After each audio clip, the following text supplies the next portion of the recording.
صدیق کی صداقت حسین کے ساتھ ہے، حضرت عثمان غنی کی سخاوت حسین کے ساتھ ہے، علی کی شجاعت حسین کے ساتھ ہے، حسن مصطفیٰ کا جمال حسین کے ساتھ ہے، اور حسین کل دین بن کر تمام امانتیں لے کر یزیدی بھیڑیوں کے سامنے تنہا کھڑا۔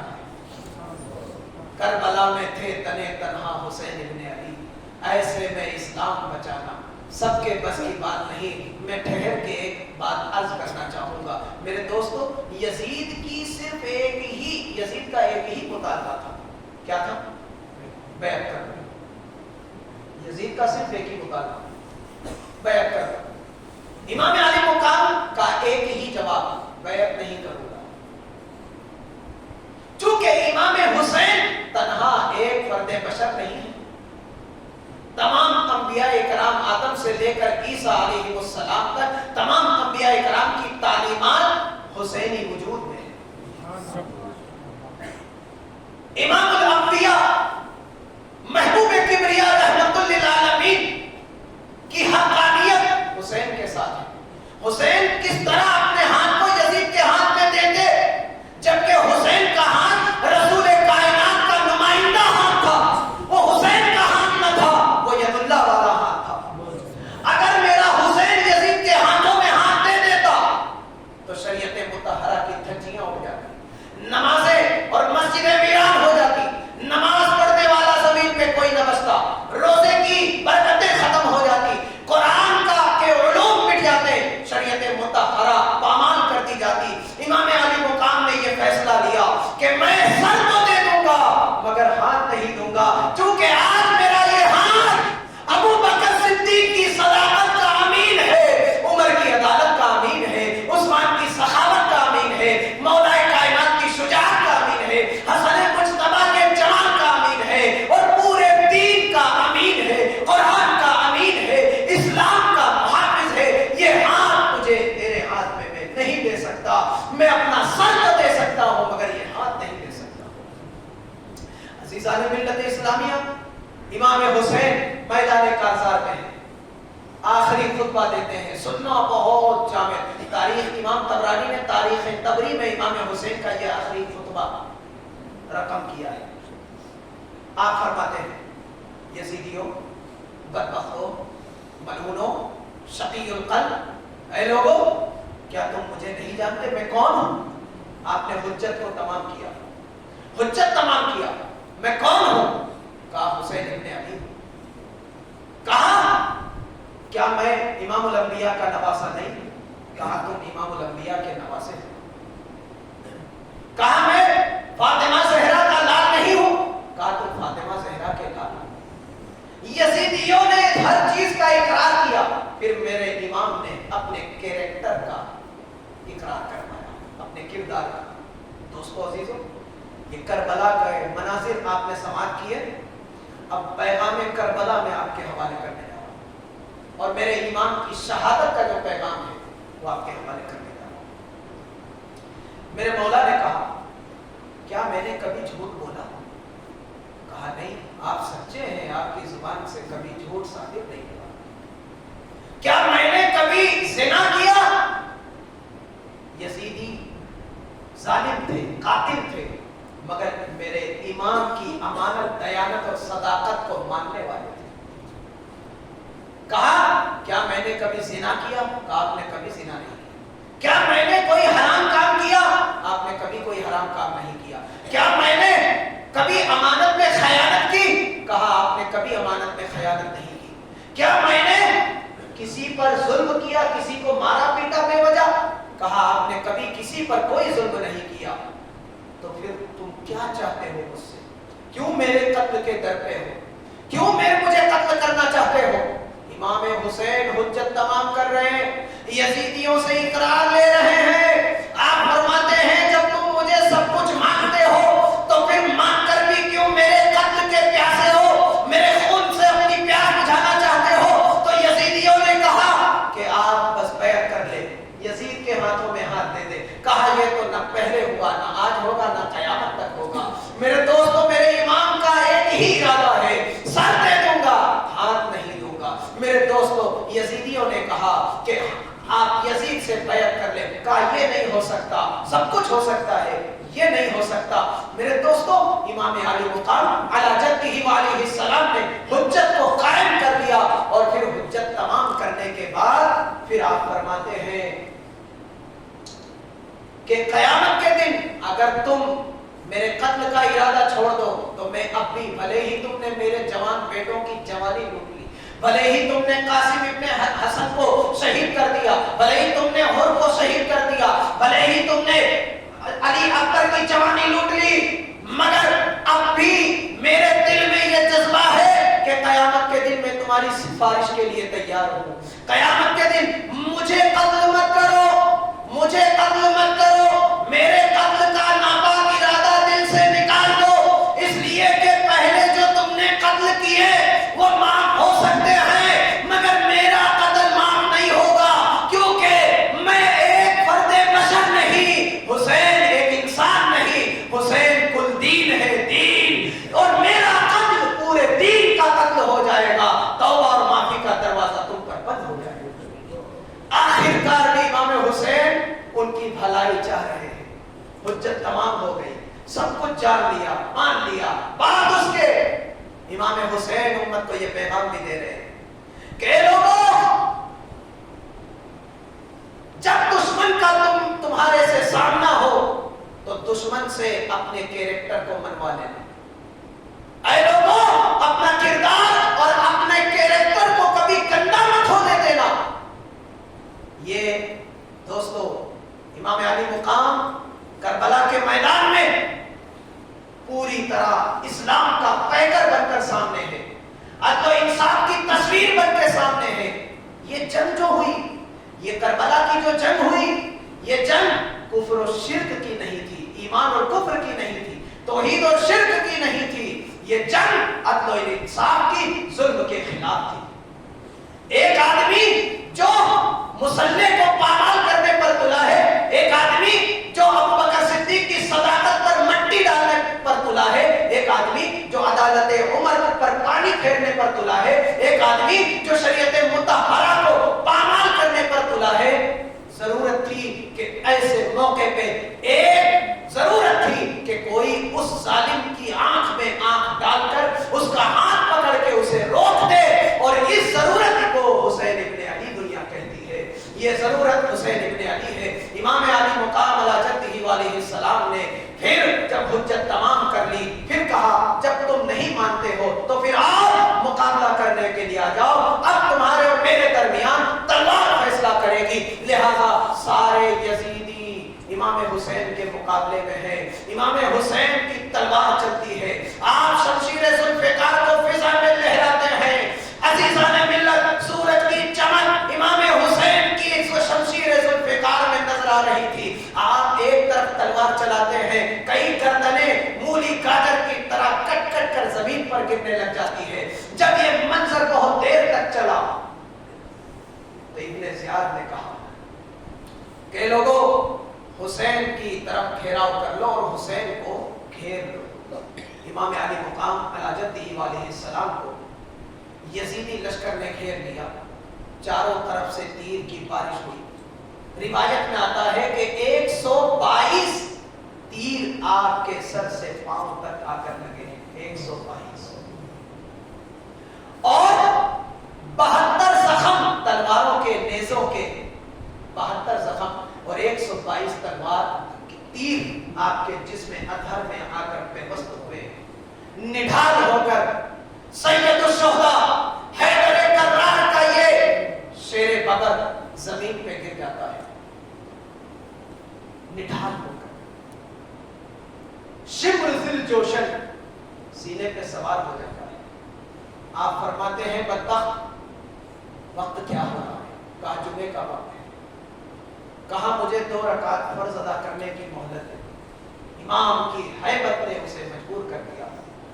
میرا امام اللہ کی بارگاہ میں عرض کرتا ہے، مولا تیری نماز کے لیے وضو فرض ہے، مگر یہاں پینے پر بھی پابندی لگا دی گئی ہے۔ اے پروردگار، یہاں پینے کے لیے پانی نہیں ہے، وضو کے لیے پانی میرے پاس درکار نہیں ہے۔ اے پروردگار، میں نے اپنا پورا خاندان